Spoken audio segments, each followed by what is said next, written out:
Coming up on this episode of Nintendo Cartridge Society, congratulations! You're getting a new Hyrule Warriors game forever. It's dangerous to go alone, so the Nintendo Cartridge Society goes with you.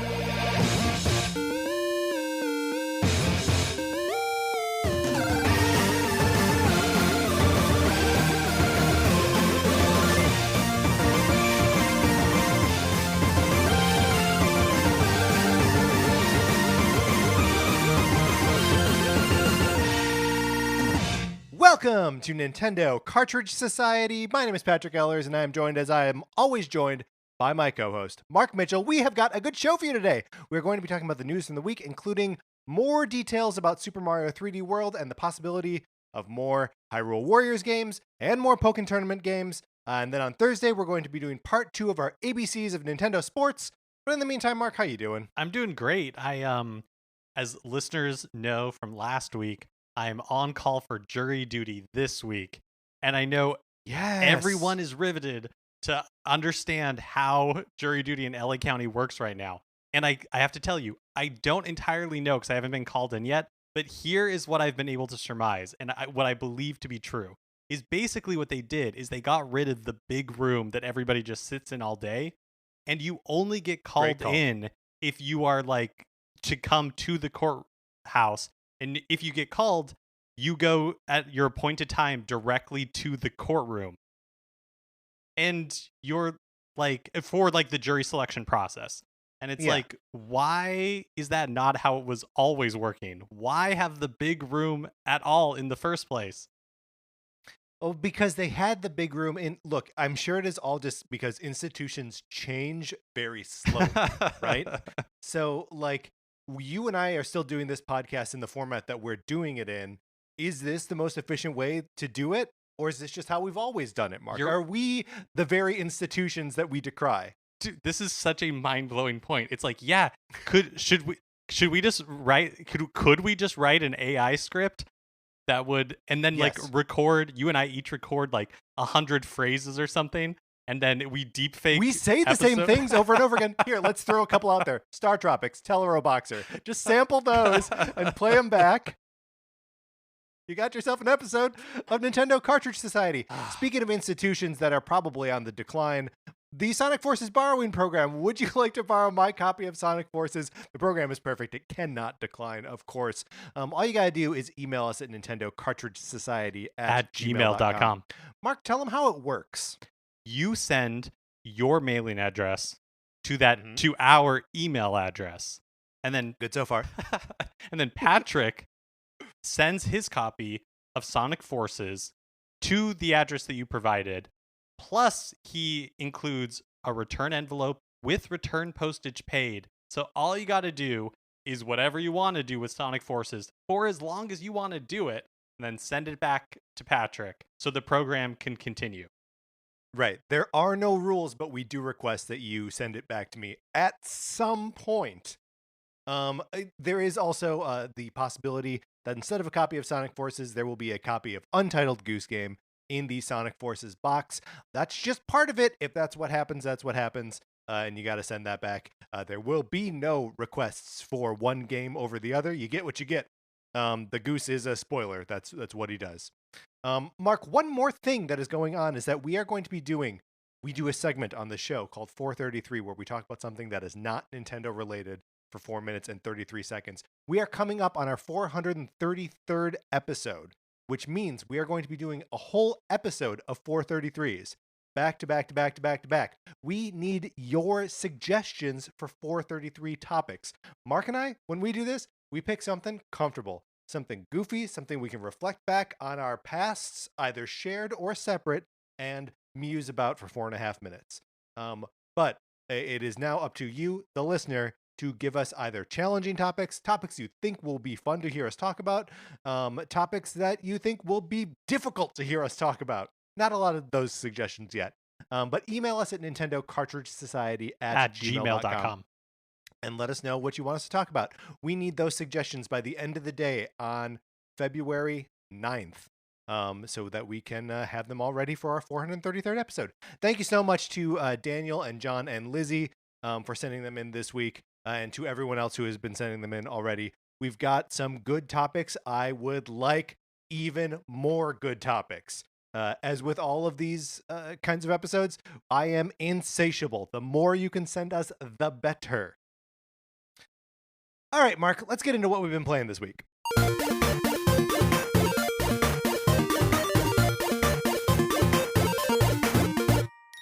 So I booted up Tokyo Mirage Sessions Sharp FE. I was going to start this with I don't believe what I'm seeing. Tokyo Mirage Sessions Sharp FE is on our list of games that Mark has been playing, but now I am now a little relieved or taken aback, or so. I feel like I see clearly now that you've started the sentence. I booted it up. Well, I played for about an hour. So okay, I did. Great. So I did a little more than just turn it on. I was like, over the weekend, I was like in the mood. I was like, I think this is fine. This is the time, because I feel like with these like games that are kind of longer, like anytime I'm starting an RPG, it's like I've really got to be in the mood. And when are you ever really in the mood? But I was to start on the weekend. an RPG. Yeah, yeah. But I was over the weekend, and so I was like, I have to like seize this moment. So I started it, and I've got to say, it is 100% like it is like very, very, very anime, and I am like really in for it right now. It's very like all right. high school like anime, but I'm like very in for it. When you start the game, before you actually like get into it, you have two choices that you have to make that are apparently very critical to the adventure. The first one is the difficulty settings. So you can choose like easy, regular, and like I can't remember what they call it, but I think just like difficult or hard or whatever. And then the second one, the second choice that you have to make is a character going that you haven't met yet and you don't know what they look like. Is she going to wear glasses, or is she not going to wear glasses? Ooh, that is a tough choice. Luckily, if you're indecisive, there's a third option where the game will choose for you. And they let you know that, don't worry, if you made the wrong choice at any time, you can change it. But that's the kind of game we're talking about, where like, is this girl character going to wear glasses, or is she not going to wear glasses, is one of the critical decisions you have to make up front. It's important in drama to establish stakes early.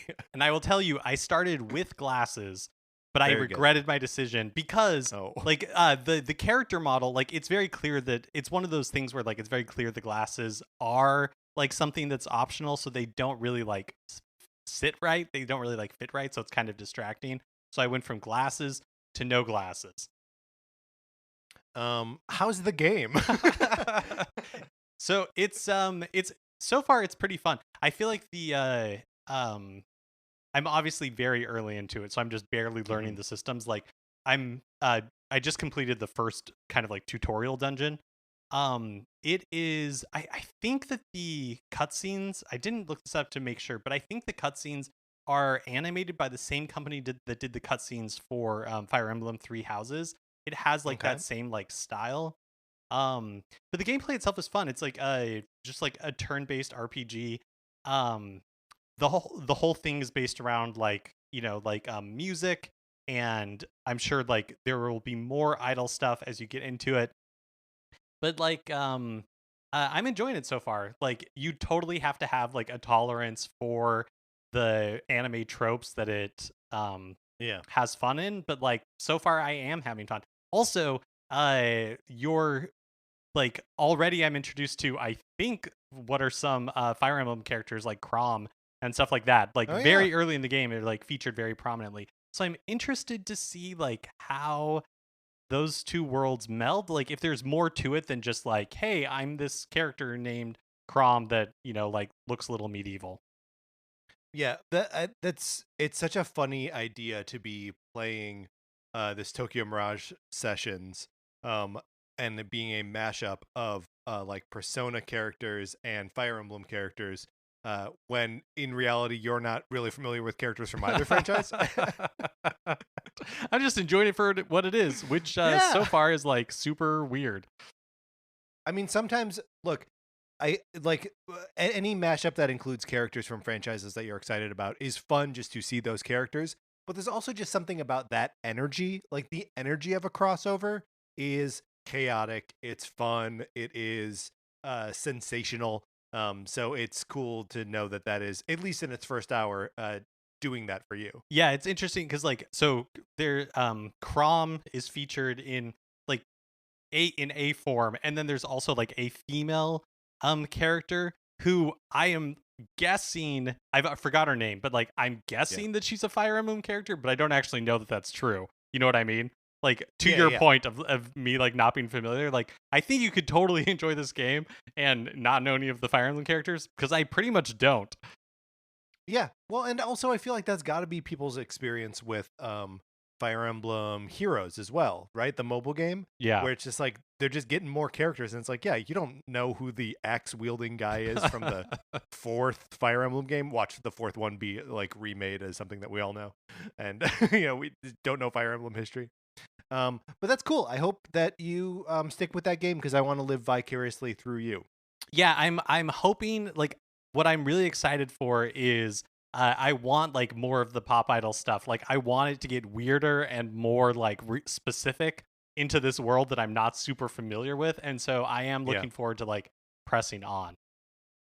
As long as we're talking about JRPGs, I am of course still playing Final Fantasy 3/Final Fantasy 6 on the Super NES Classic Edition, and I've gotten now deep enough into the game to the point where there are totally petrified parts of my brain that are reanimating the parts that like knew how to like level up the characters efficiently and like battle tactics and like blitz inputs and when to switch out espers and stuff. All of this information, this highly specialized, highly specific information about Final Fantasy 3 that has lain dormant for 20 years is now slowly coming back. I can feel color returning to my brain. It's incredible and I absolutely love it. I have not yet tipped the scales into the world of Ruin, which is a thing that sort of happens like halfway through the game, where the entire map is remade and it sort of becomes like an open world quest to put your team back together.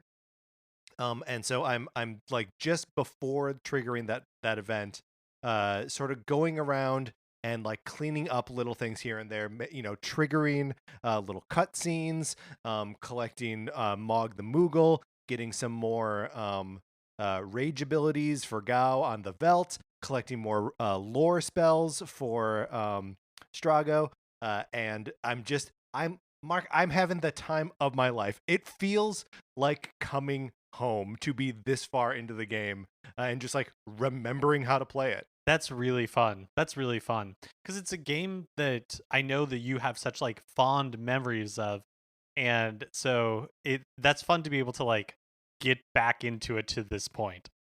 Yeah, because I mean, previous times that I've like turned the game back on to like mess around with it in the last like 2 decades, have been like me playing the first like hour or two and being like, all right, that's fine. But I've pushed through that to the point where I'm like, no, I'm playing it. This is not me like engaging the SNES Classic Edition and like a novelty. I am now playing a game on it.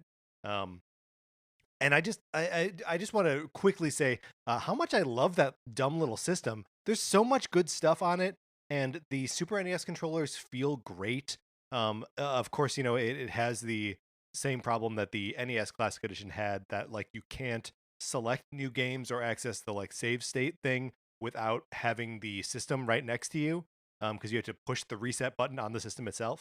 Um, uh, alleviated by the fact that I have a like 30-foot long HDMI cable and the power source for it's running off a battery. So it is like literally on my lap as I play. Well, as far as I can tell, is the only way to do this. Everyone should invest in these very specific things that I have in order to play your Classic Edition consoles. Ooh, those Classic Edition consoles are they are so much fun.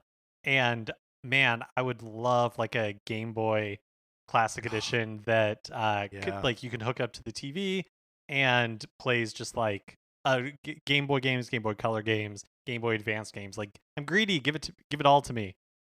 Yeah, and I mean, why not just call that like the Game Boy Player Advance? Because that's what the that attachment for the um GameCube was called, right? It was the Game Boy Player. Right. Yeah.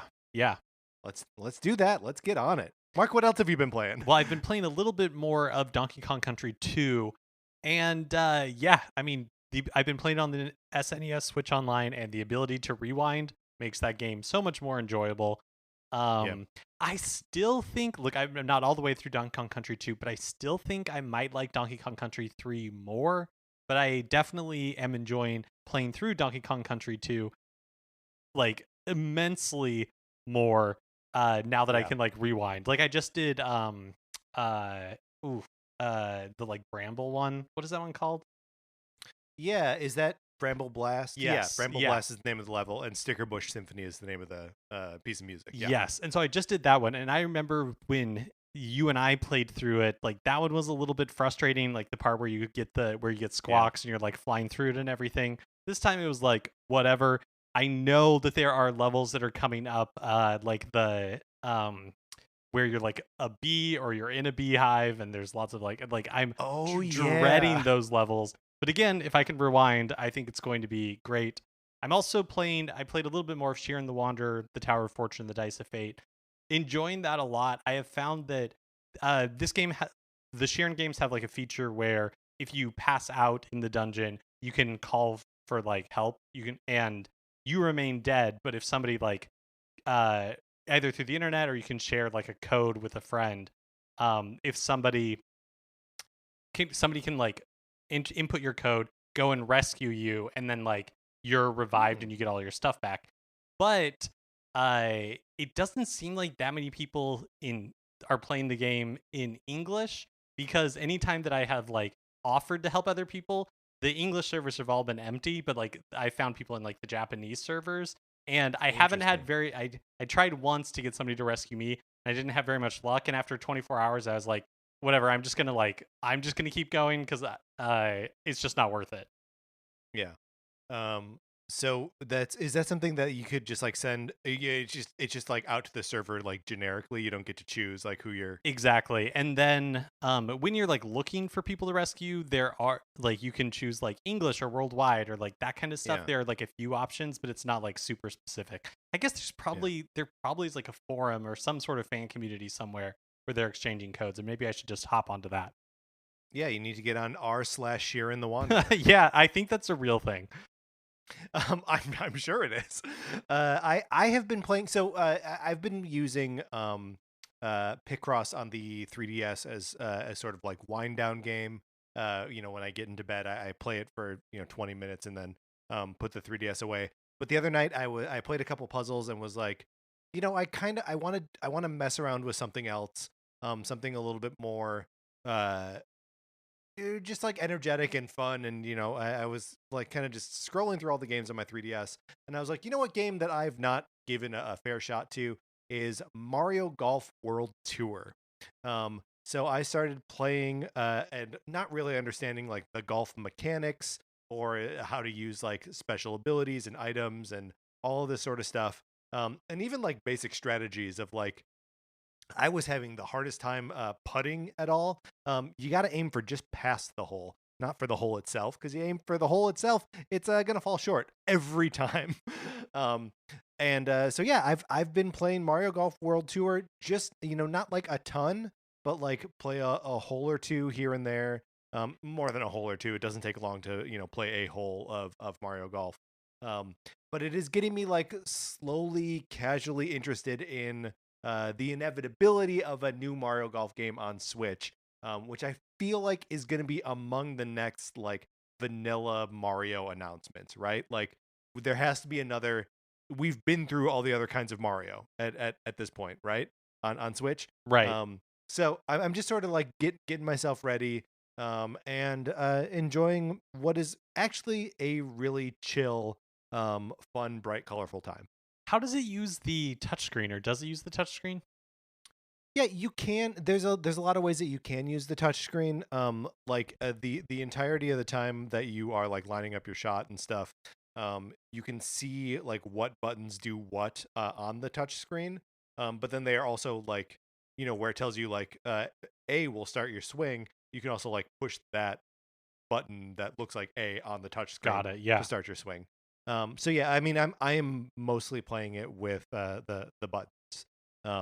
but you can use like tilt controls to like sort of like see around, like, change your view of things and stuff like that. But yeah, I mean, it's just sort of a straightforward, like kind of clear, obvious golf game. One of the things that this game does, as so many 3DS games do, is like offer this sort of asynchronous multiplayer, or like where you are putting up like scores on leaderboards, or like starting tournaments that are, you like set up a code and like everyone like plays, and like their scores all get uploaded, and then you're competing against each other that way. And of course that's all, like, it still exists and it's still like in the menus there, but like there's no, I don't know anyone that's playing this game. It's a little bit like your Shiren problem, except way worse, because I don't even know anyone who turns on their 3DS anymore. You don't think there's an r/Mario Golf World Tour? I'm sure there is, but I bet it is a lot more of a hostile place than the than the Shiren Reddit. Which character do you play as? Who's your main? So when you are doing like the campaign of it, you have to play as your Mii, which is a little bit of a bummer. So I actually spend a lot of time in the sort of like exposition, holes, courses, whatever it's called. And so, then I can play as Wario and Mario, I bounce between those two. Wario because he's funny, and Mario because he, plays well. But it's also, who was I playing as? I was playing as someone, and it really made me laugh when like the ball almost went in, and they're like kind of, Diddy Kong. I was playing as Diddy Kong. And like he's putting, and like when the ball just doesn't go in, he like lays on the ground and like grits his teeth. It's really, like, the animation in the game is really wonderful and has a lot of personality. It's just really funny. I like it. That sounds fun. I've never really played a Mario Golf game. Yeah, it's a new experience for me too. And it's also, I mean, I was going through something, I think, during the 3DS period. Because there are just a bunch of games, a bunch of like Nintendo first party games that I bought and are just sitting on the 3DS, like waiting for me to play them, even for the first time, as Mario Golf World Tour was. So I feel like that's something I'm going to be doing a little bit more just as the months progress here, and maybe beyond just this one game. Okay, that's what we've been playing this week. Let's get into the new releases and what we might be playing next week. Also, before, hold on. I realize that we say like that's what we've been playing this week. Let's get into new releases, and therefore what we might be playing next week. None of the games that we talked about came out in the last like any amount. All the games that we've played are super old. Yeah, even Tokyo Mirage Sessions is like the Switch version is like over a year old at this point. Yeah, that's right. Good for us. Good for us. We're living the dream of clearing out our backlog, right? That's what's happening? Is that what's happening? Yeah, by replaying Final Fantasy 3 for Mark, what's new this week? Today, January 26th, Cyber Shadow, the new Yacht Club Games published game, is released. Yep, developed by Machine Head Studios, or Machine Head Games, or something along those lines. I am very excited about this game. Reviews for it started popping today, Monday, and it looks like it's good, along the lines of The Messenger, but a little bit more action-focused and less like explory. I'm going to buy this game the second it's available and play the heck out of it. I'm very excited about this one. So it's kind of like a, I guess, modern take on Ninja Gaiden, right? And those are games that I never really played on the NES. I played a lot of the first one, and I feel like the Ninja Gaiden games are they're so good in concept, and in like the sort of base execution of them, but are just so difficult, and sort of like hampered by that NES aesthetic of game design, that makes them like impassable and like at the end of the day like just bad games. But I'm excited to see that sort of idea translated through a modern game developer's lens, and turned into something actually playable. And then hopefully. And then on Thursday, January 28th, Olija is released. This is like a 2D action side scroller. I personally am not super excited for this game, and so I don't know if this is like people are interested in this game or they have just like carpet bombed the earth with marketing, because this game was one of the like featured sponsors for Games Done Quick earlier this month. Interesting. And I feel like I've seen the name of this game like in a lot of places, but so I'm having difficulty discerning what is hype and what is marketing. So well played, Alicia, I guess. Yeah, well played. I'm looking at its page on Nintendo's website, and there are a couple of here are the bullet points. Explore a mysterious and handcrafted world inspired by sailors' legends and Asian fantasy. Cool. Wield the harpoon of legend and rethink movement through platforming, puzzle, and combat. Also cool. Rescue fellow castaways and meet curious characters to learn more about Trefage and the enigmatic Olija. Also kind of neat. Beautiful melancholic soundtrack inspired by flamenco, lo-fi, and traditional Japanese music. Awesome. And then the final bullet point here is craft magic hats. There you go. I mean, what need we say more? Can we say can't. more? We're out. That's all we can say on Alicia. And then on Friday, January 29th, Turrican Flashback is released on Switch. It's a collection of 4 Turrican games, 2 Turrican games for the Commodore Amiga, 1 for the Mega Drive, and then a final one for the SNES. I've never played any of the Turrican games, but I was Wait, watching... is that true? Yeah, I've never played any Turrican. Did you not play a little bit of Super Turrican with me when I got the Super NT? Yes, actually, we absolutely did. Nailed you. Yeah. I nailed you, Mark. Yeah, we absolutely did when you got the Super NT. That's right. It's funny. I was watching some like gameplay footage of the collection, which I just like from what I was seeing, like the collection is like, I guess, quote unquote, like bare bones. To me, it looks similar to what we got with like the Castlevania collection. So like, absolutely. It does what it needs to do. But the SNES, the Super Turrican game, I was watching some gameplay of it, and I think they were in later levels. And for whatever reason, I guess not a surprise to anyone who listens to the show, it reminded me so much of Super Star Wars, where like there's like these verticality in the levels, like you're like jumping around, you're like falling tons of screens because you make one wrong move. Yeah, and it's all like, kind of run and gun, side scrolling. You're shooting, you're platforming, but the platforming's not really the point. It's just like a method of getting from one place to another while you shoot stuff and upgrade your guns, which is totally Super Star Wars. Like, 100% correct on that.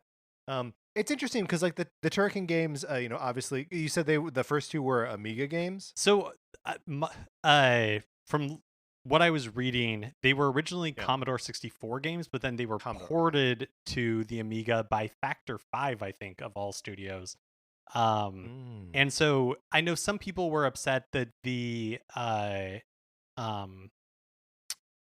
some people were upset that this collection like didn't have the original games, like they just have it starts with the 2 ports. But yeah, it's the Amiga games that are on there.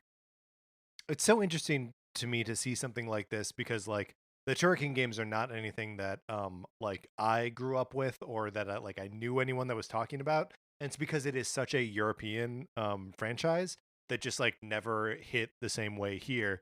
But it's cool to see this like sort of parallel universe, like Castlevania collection. It feels very similar to me. Totally. Where it's like, oh yeah, if I had grown up playing those games, I would probably love this collection. Mm-hmm. I'd probably be way into it. All right, so those are the games that are coming out this week. Mark, let's close this segment out. Now it is time for a regular segment on our show. It is time for 433. In 1952, American composer John Cage wrote a piece called 433, wherein a performer or group of performers didn't play their instruments for 4 minutes and 33 seconds. For the purposes of this show, our instruments are talking about Nintendo. So, for the duration of one performance of 433, Mark and I will talk about something not at all Nintendo related, thus fulfilling the contract of the piece. Today, Mark, we are doing part 1 of ranking the winter activities. Now, we did this in the fall when we ranked fall activities. The first of those 433 segments was just us generating a list of fall activities. So this episode, or this installment of 433, will be us coming up with a list of winter activities that we can then rank next week. I love it. I've burned through so much of our time already. So we will talk about in fact, we don't even have to qualify or talk about why something is going on the list. I'll just put skiing on there. Sure, and I think skiing becomes skiing / snowboarding, right? Fair, completely. They're similar activities. Mm-hmm. But like you could maybe argue similar, but I'm going to say totally different. Ice skating. Yeah, completely different for sure. Drinking, 2 good activities so far. Two good activities. Drinking hot chocolate. Hot cocoa. Mark, can I tell you a quick story about hot chocolate? Please. That Sarah and I bought Swiss Miss mix a couple weeks ago so that we could make boozy mint hot chocolates. And I when I make them, I say that for myself, I'm making a Swiss Mister. Okay, so hot cocoa's on there. That's a good one. Snowman, building a snowman. Building a snowman. White knuckled driving on icy roads. Sure, stressful driving. Having to scrape your windshield in the morning. Yep. Ice scraping. So is ice scraping, is that spiritually similar to shoveling a driveway? I think it's different. Is that different? I think it's different. You think that's different? Okay. Yeah. So shoveling driveway. What about and this is not one that I have maybe done it once, but going out on a snowmobile. Ooh, that's great one for the list for sure. And also, is cross-country skiing different enough from downhill skiing? Throw it on there. Should we, so cross-country, can we also combine with snowshoeing? Sure, yeah. All right. Good. What other winter activities do we have here? Okay, coat shopping for a new coat. Oh my gosh, yes. Something that you can put off for a lot of the time, but when you gotta do it, you gotta do it. Mm-hmm. What else do you do? What's another good like wintertime activity? I don't want to just say like staying inside, even though that's obviously one. Right, but is there something to just like cozy days? Like sitting by the fire and watching it snow. Yes. Putting on the Edward Scissorhands soundtrack. Turning off the lights. Right. Bringing whimsy into your life. Yes. Right. Okay. So I'm just going to call this, and Mark, it is up to both of us to understand this next week. I'm just calling it getting cozy. Okay. Yeah, totally. Getting cozy, parentheses, Edward Scissorhands. I think we got it.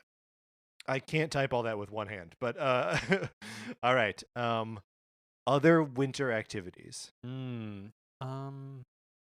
And I feel like we are purposefully making these not holiday, right? Like, right. There's no like Christmas tree element here. There's no making a wreath or like making garland out of cranberries and popcorn or anything. Yeah, I don't think so. For whatever reason, like the holidays are their own separate thing, and then the holidays happen, and you're like, great, winter must be over, right? But no, winter is just beginning. On. Yeah. Is observe the aurora borealis. Can we put that on there? I mean, can we put it on there? Well, sure. Yeah. We already said no qualifications. Throw it on the list and we'll discuss it. That's a part 2 problem.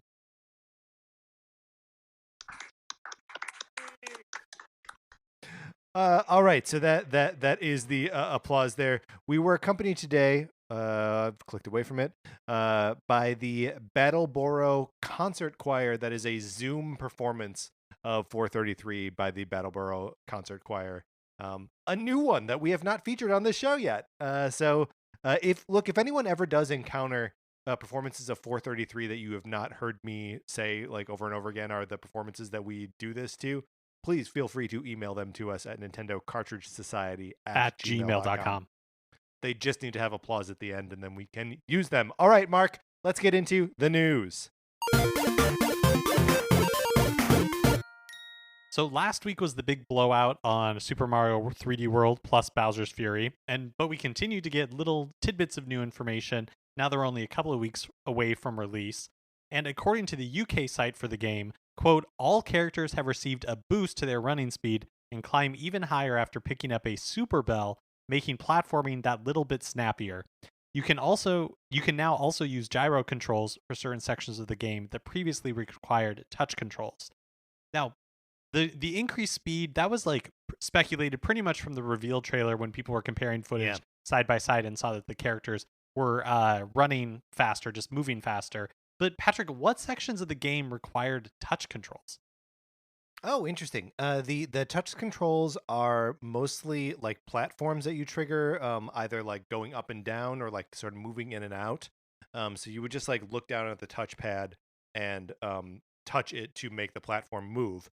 There are similarly a couple areas where there are platforms with like little fans on them, and you would get them to move by blowing into the microphone, because that's the only functionality anyone can ever imagine for a microphone is, are you blowing into it? So yeah, I don't know exactly how they will approach that part of it either. It'll probably just be like an on-screen button prompt of like push this to blow. Oh, that's interesting. Yeah, I didn't, I've only played a little bit of the game, and I didn't remember like having those touchscreen pieces. And you could see how like if you had to like move platforms and stuff, how you could do that just by like tilting the remote or however they end up doing it. Yeah, and it's not even really you're not moving it so much as you are activating, right? Like you're just tapping it to like move it from one area to the other. Got it. So yeah, I wonder if it'll just be like tip the controller this way to. No, I really don't know. I wonder what it'll be. Like if there's an on-screen cursor or something that you're like moving around to activate those platforms, or what? Or I wonder if it's even just like a Mario Galaxy like flick of the wrist, to get that extra little movement going. The additional speed, obviously, you mentioned that like we had seen that in the reveal trailer, but the fact that you climb a little bit higher with the bell is interesting, and makes me think that it'll make reaching some platforms easier, and like some challenges, because there's a like sort of the thing where it's all these like little mini challenge rooms that you just have to like do one after another real quick. And there's one where you are just like straight climbing up this thing, and it's really fast and timed.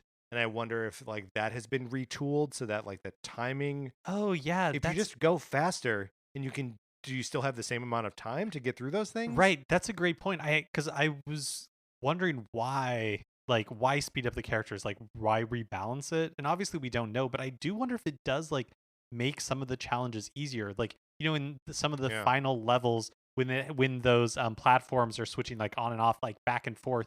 If you're moving faster but the timing of the platforms remains the same, it would definitely make those a lot easier to get through.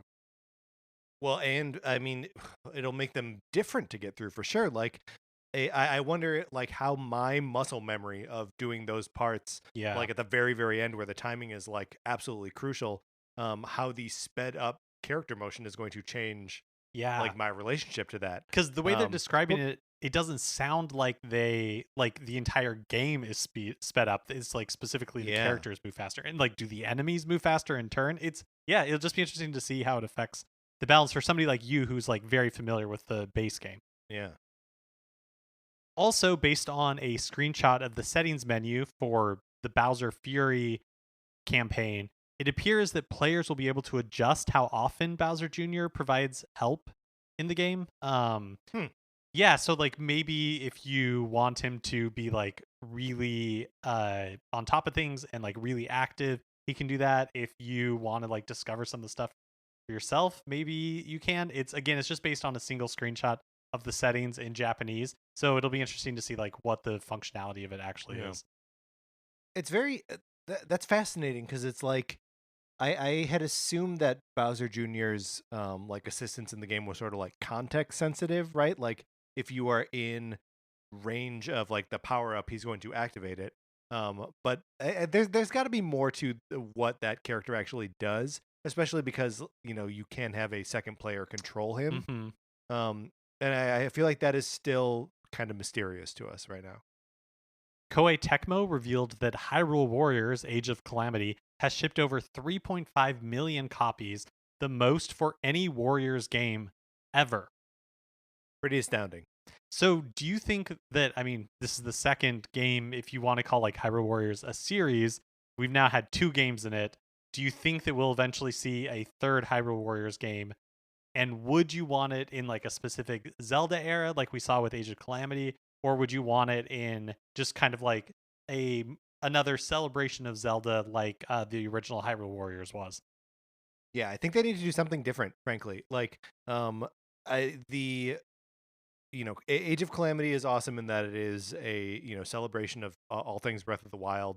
And the first Hyrule Warriors game is great in that it is the crazy mashup, just like we were talking about for Tokyo Mirage sessions. That it has a similar energy where you're just like, yeah, what the heck? These characters are here and these characters are here, and like, let's just do it. The dimensional gates are opening up, and it's on your left, and everyone loves it. And so like, I don't necessarily want to see them do that again. But it also feels like the one game approach feels incomplete as well. So I almost want them to like do their own take on the Zelda mythology, like just like every Zelda game does, where it's like invent a look. The specific Gorons and Zora and Kokiri, or they can be either the children of the forest, or they could be the like actual like wooden sprite guys. Just like I want to see like another shot at what Hyrule looks like. Yeah, I think that'd be great because I feel like the first Hyrule Warriors game, it did well enough, it got like a 3DS port and all that kind of stuff. But and a Switch port. Oh, and a Switch port. That's port. right. Yeah, I forgot about that. But it's just like I think obviously like Breath of the Wild as a game captured people's imaginations in a way that previous Zelda games have not in recent history. And then so I feel like Age of Calamity is such like a unique thing. Like I don't know if you did a follow-up to Hyrule Warriors Age of Calamity that was not Breath of the Wild related, that it would get like the same sort of response. But I do think you're right.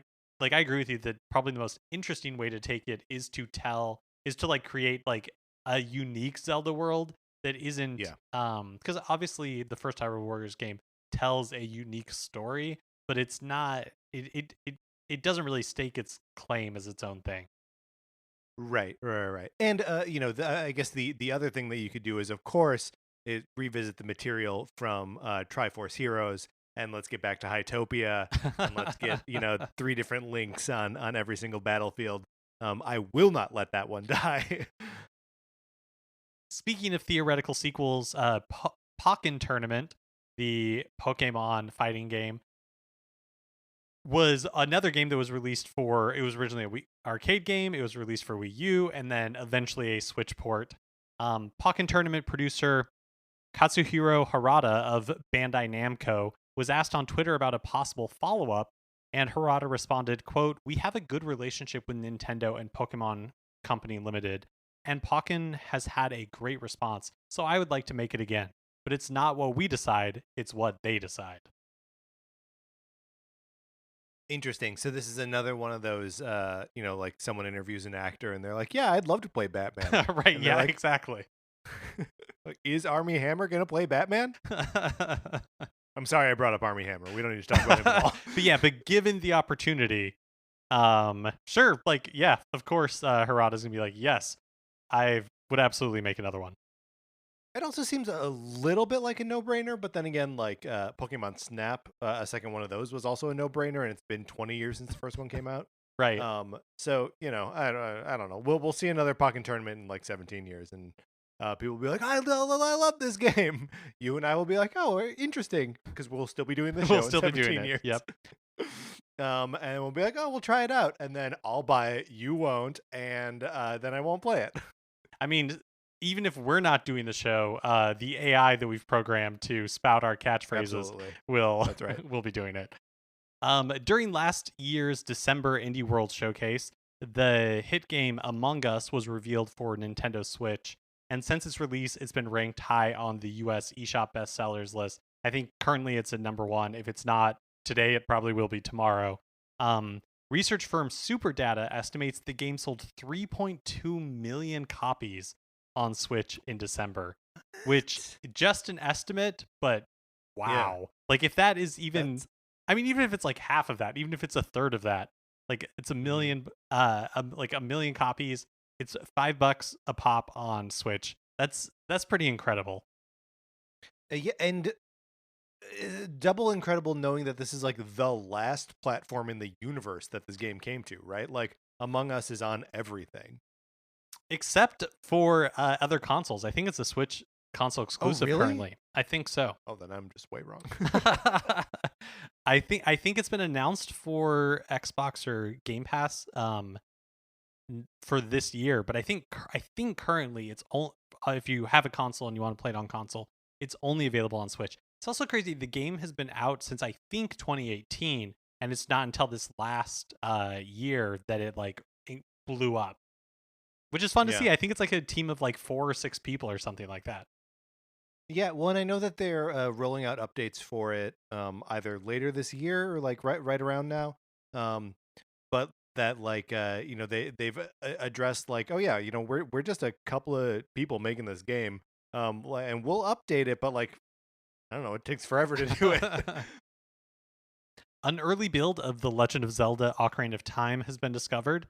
It's estimated to be a playable build from Space World 1997, which is a year before release.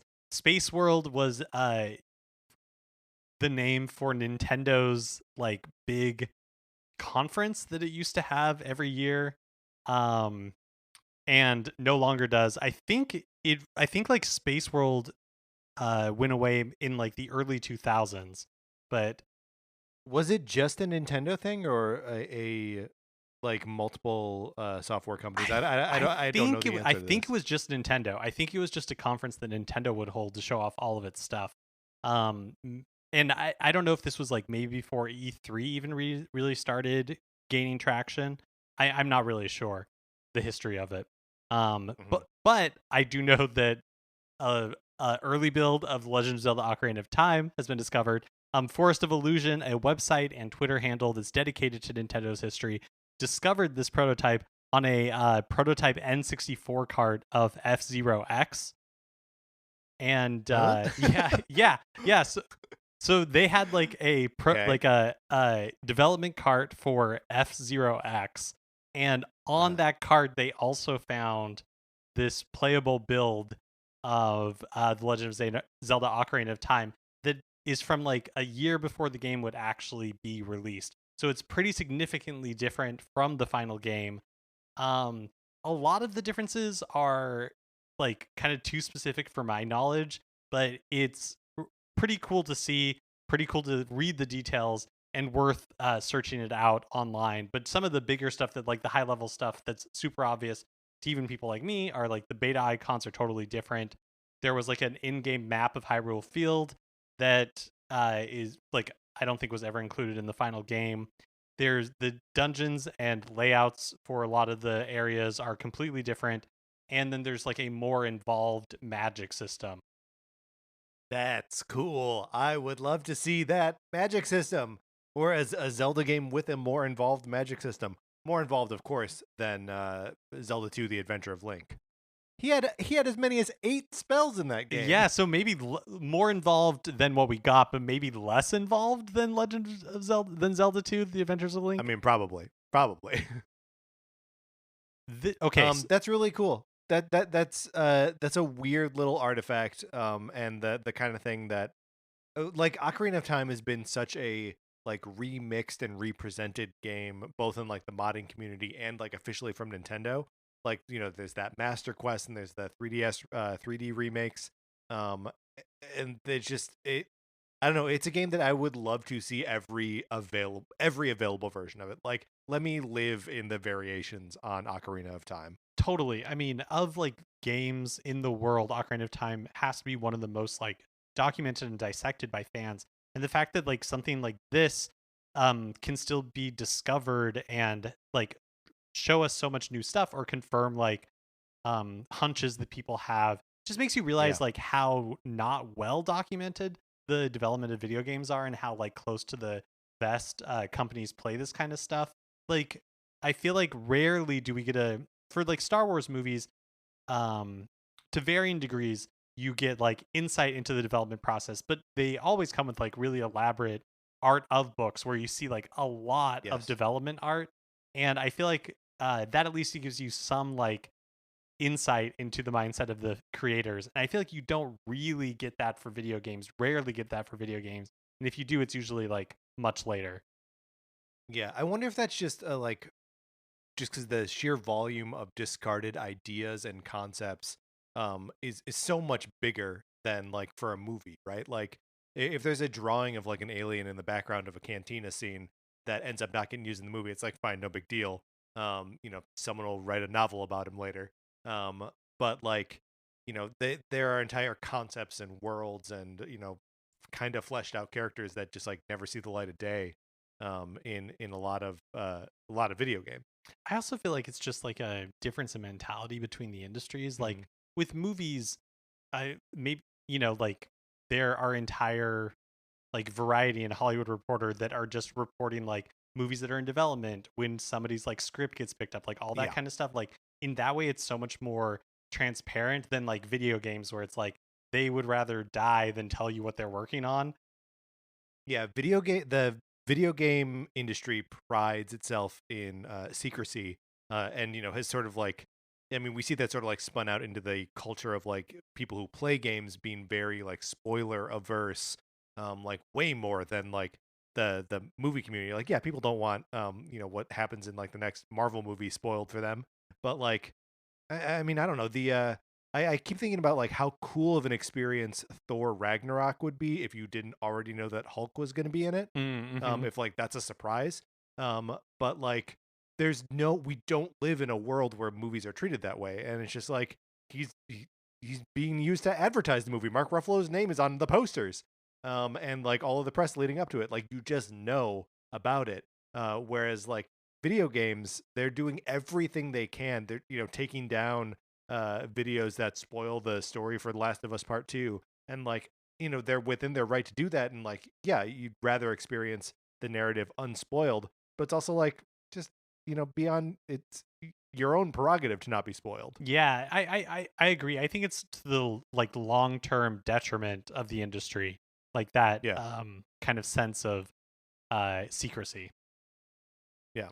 So I can hear everyone's boos from my apartment, but I am citing the official PlayStation magazine as a source for this next news article. This month's official PlayStation magazine has some new details about Lego Star Wars: The Skywalker Saga, which is also coming to Switch and scheduled for release this spring. It counts. It counts as Nintendo news. You can't be mad at me. Lead hub designer Don McDermott told the magazine that there's going to be about 800 unique characters, approximately 300 of which will be playable, which difficult to wrap my mind around how that's possible. Well, many of them will play exactly the same. Yeah. Many of the new characters are from the new trilogy, including Babu Freak, although it's unclear to me if that means that Babu Freak is going to be playable or is just like in the game. Does Babu Freak have a gender? Is Babu Freak male or female? Do we know?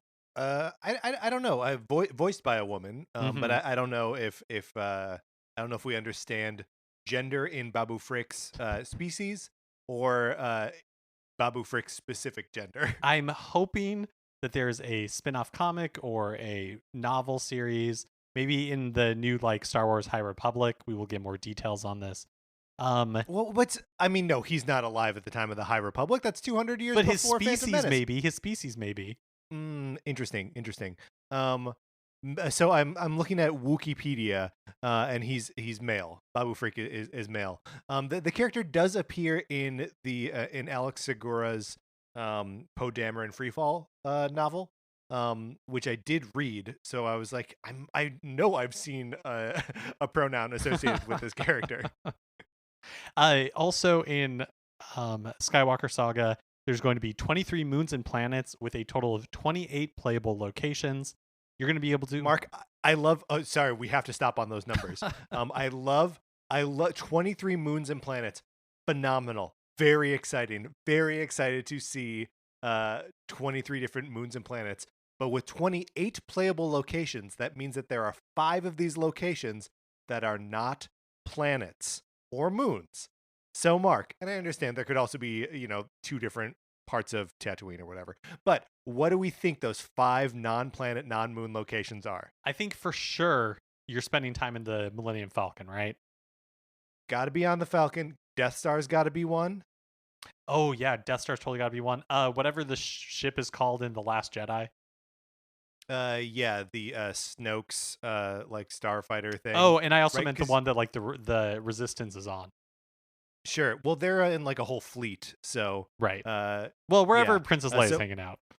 Yeah, there we go. Where Princess Leia's. Oh, Crate. Oh, that's a moon. Never mind. That's a moon. Mark. Against the rules. But there could also be the like Grievous's Star Destroyer thing in the beginning of Revenge of the Sith from like the first like 20 minutes of that movie. The point is, there are a lot of exciting non-moon, non-planet locations, and I am into it. I also think it's cool. Like you will be able to play through the events in any order, so you don't have to go through it chronologically. You don't have to start with the Phantom Menace and end with Rise of Skywalker. You can play them however you want to. However, like, which I think is really fun because I know that when I pick it up, I'm going to want to dive into like specific films so I can see those environments. I don't want to have to like play through it all the way through. And they even get an opportunity to get a little dig in at the Rise of Skywalker, saying that the film could have done more with Finn as a character, undoubtedly true, and that the game is their chance to make things right. So interesting to see what that means. Interesting. What does that mean? Yeah. I love it. Mark, did you watch the Lego Star Wars Holiday Special? No, I didn't. So that makes a little bit more with Finn. It takes place after the Rise of Skywalker, and Rey is like training Finn to become a Jedi. Oh, interesting. And it's about her frustration, like not being able to impart her message or like her training to him as quickly as she's expecting to. And then she travels through time and like crazy stuff happens because it's a Lego Star Wars Christmas special. But it like sets up, or not sets up, but like actually takes seriously some of the things that the, first 2 movies and even this Rise of Skywalker itself is like sort of hinting at, but like refusing to play with. It would be great if in the Skywalker Saga, Finn picks up a lightsaber and not just during the Force Awakens portions, to actually like be a sort of semi-Jedi in training. That'd be great. Yeah, that would be really cool. Mark, I have a question here about this story from the official PlayStation magazine, so I'm not doubting it, but let's talk about the coincidence here that the quote that they got is from the lead hub designer is the one who was talking about this, and her name is Dawn McDermott, which is the last name of the actor Ian McDermott, who plays the Emperor in these Star Wars movies. Yeah, it definitely raises more questions than I have answers to. Like, is she related? Yes. Is she in McDermott? We just don't know. That's right. These are all, is she a clone? Is she a defective clone? Is she the daughter of a defective clone? Right. Is she, wow, yeah. Is she like one of those Snokes in a tube? These are just the kind of questions that we don't have the answers to, but everyone needs to look into in a very non-harassing kind of way. I don't want anyone to tweet at this woman. I just have questions, that's all. Over the weekend, Celeste developer Matt Makes Games made a sequel to the classic Pico 8 Celeste. This is called Celeste 2 Lonnie's Trek, and it's available for free at mattmakesgames.itch.io, and you can download it or play it right in the browser. Yeah, so maybe a little like backstory here as to what exactly this is. In the game Celeste that you can play on Switch or a lot of different places, there is a sort of there's like a video game within the video game where you can like access an old like computer and play like an old 8-bit version of Celeste. And the sort of history behind that is that it was like the sort of prototype version of Celeste, or like the first version of it before they like beefed it up and made it like a full, sellable release. And so this is a sequel to that. It's Celeste 2 for the Pico 8, and not actually like Celeste 2, if that makes sense. Does that make sense? It does make a certain amount of sense. Yes. So it's Lonnie's Trek. It's a new protagonist, a new character, and instead of being like based on like dash mechanics, so you don't jump and dash, you jump and use a grappling hook. This is fascinating. I don't really have a way to play like a game on my computer with a controller, so I suppose I could probably just sync up a PlayStation controller to it or something. But yeah, it looks really cool. I was playing it a little bit with the keyboard, and would like to dig into it for real, but just can't. Yeah, and I can't play a platformer on keyboard. And it's Celeste's 3rd anniversary, which is kind of wild to me. Yeah. But yeah, I guess probably like we don't. I guess what I was going to say is like I'm surprised we haven't heard anything like from Matt Makes Games after that. But I guess like when you've made a game like Celeste, you're probably doing just fine and taking your time with whatever you're working on now, if you're working on anything. I mean, I would guess that this Lonnie's Trek thing, that feels like a teaser or like a full-fledged sequel to Celeste, or maybe Lonnie is a different kind of game, or something like it seems like there's something here. This is exciting and this is fun all on its own, but for me, like what it sort of teases or promises about the future for Matt Makes Games, like that's the intriguing part to me. Finally, Takaya Imamura has retired after 32 years with Nintendo. On his Facebook, Imamura posted a selfie outside of Nintendo's headquarters in Kyoto, Japan, with the message, quote, "This is my last day going to work. I took a selfie with the empty office. I guess I won't be coming in here anymore. As you'd expect, I'll miss it." A very sweet, very simple little message there. I mean, I'm sure there was more like pomp and circumstance internally, but it's just kind of weird to be like, it's my last day. Yeah, and I guess I'm sure, but I would assume the office is closed or is basically empty because of COVID. So yeah, I wonder what a going away party in a COVID world looks like. Yeah, that's a great point. But Imamura worked on heavy-hitting franchises such as The Legend of Zelda, Smash Brothers, Star Fox, and F-Zero. But most importantly, maybe for this podcast, he was also the designer of Tingle, a character which is very near and dear to our hearts. Yeah, we love Tingle, and I mean, obviously the rest of those franchises are huge parts of what the cornerstones of our Nintendo fandom and the games that we talk about on this show all the time. So yeah, it's we talk a lot about how Nintendo has sort of been like passing the reins to the sort of like younger generation of developers. Like that's where Splatoon came from, and that's just there is new energy and new blood coming up in Nintendo all the time.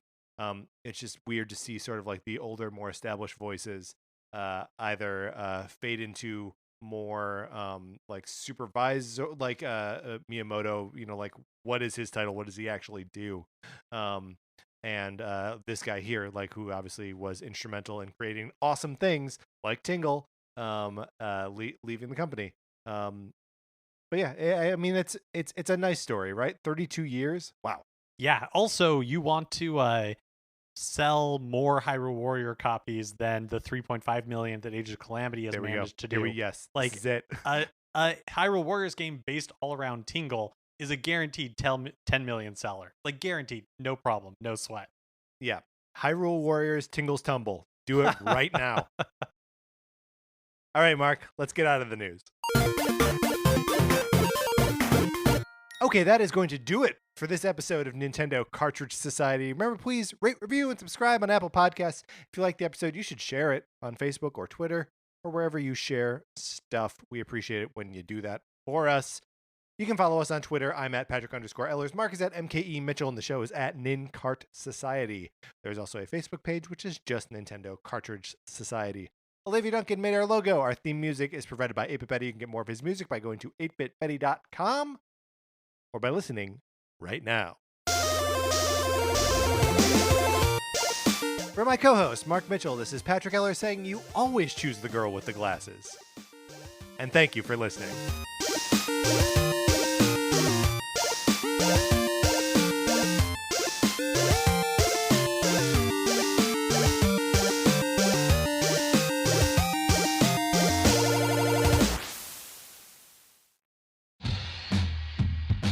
Have you ever encountered an unexplained hairy bipedal hominid in the woods? Have you received telepathic messages from an unidentified aerial phenomenon? If so, then you need to listen to Bigfoot Collectors Club. I'm Michael McMillan. And I'm Bryce Johnson. And together with super producer Riley Bray, we make up the Bigfoot Collectors Club. That's right. Every week we talk to actors, comedians, writers, and paranormal experts about their personal paranormal histories and share stories of high strangeness. Like the time when we talked to Craig Ferguson about the Loch Ness Monster and when a sea witch told him he had raven magic. Or the time I asked Pitch Perfect's Anna Camp her opinion on cattle mutilations.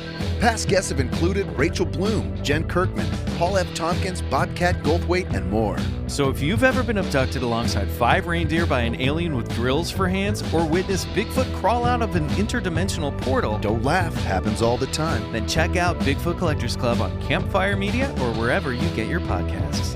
Bigfoot Collectors Club. You're here to believe us. wait, is that how it goes?